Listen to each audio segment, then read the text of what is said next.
one of the biggest challenges I think, a young metal band like you guys, have these days is to try to, get notoriety in such a saturated market online where, every band's trying to, the world's trying to stick out.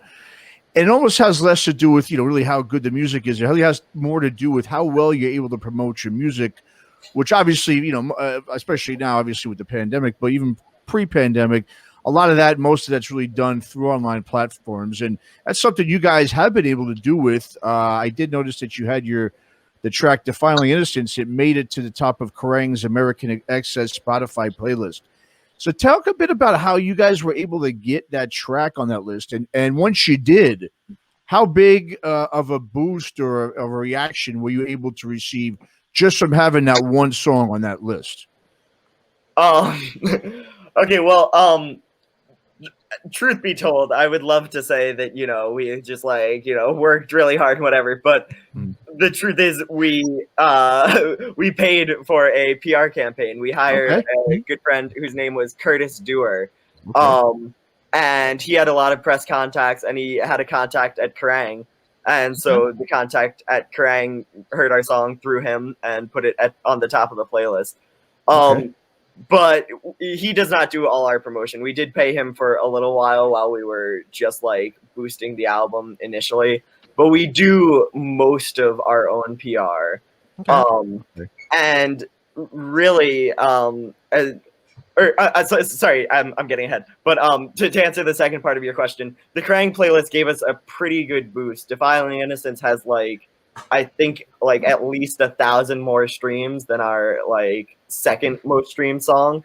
So it definitely gave us a good boost, and it gave us some exposure. So we were very fortunate to get that. But yeah, just in general, just talking about promotions anytime, whenever. It's really just about being determined. You just got to go on Facebook or Twitter or wherever and just start searching, look for different radio stations across the country, different magazines, whatever, and just write them and write them and write them. And we get maybe 10% get responses. But still it's 10%.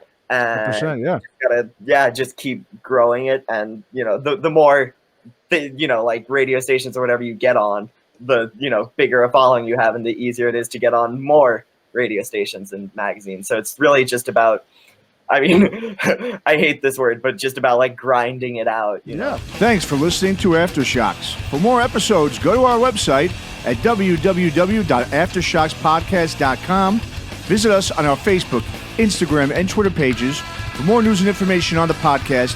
And be sure to subscribe, listen to, and review all episodes on YouTube, Spotify, Apple Podcasts, and all other podcast platforms.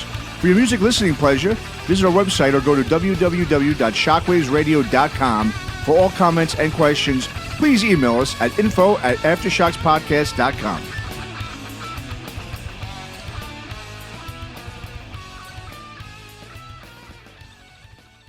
All right, everybody, another great interview right here on Aftershocks TV. And before we go, just want to remind you one more time, make sure you get over and subscribe to the CMS Podcast Network, cmspn.com.